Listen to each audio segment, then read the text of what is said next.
There are four skills to develop in English language. So number one, listening. Listen carefully how people speak. If you want to learn English language, you need to make sure that listen from people around the world.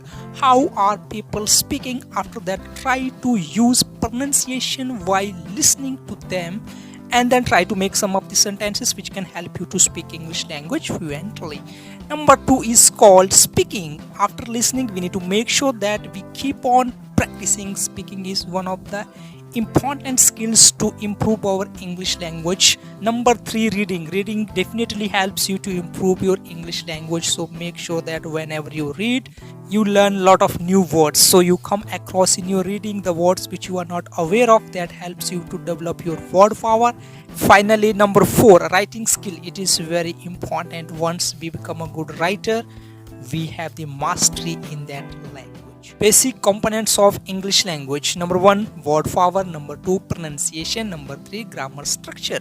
Word power. What do you mean by word power? Word power is your actual strength to speak English, to understand English as well.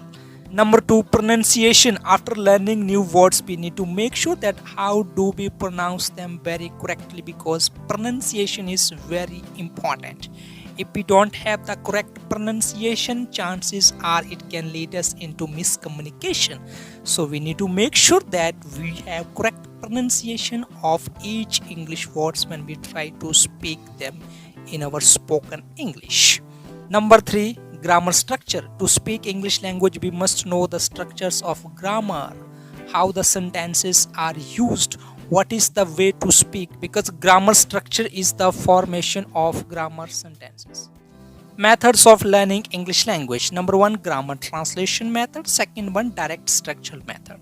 Grammar translation method is still being followed in our country, that we translate English into our local languages. It is good in the beginning to learn language because English is not our mother tongue as well as mine. But we need to make sure that after learning English language in basic level, after that we need to make sure that we use a direct structure method of learning English language. What is this direct structure of learning English language? It does not ignore grammar. Also, it is called English to English method of learning English language. It helps us to learn language more confidently, and then once we learn language, we get confidence. We do follow the direct structure method of learning English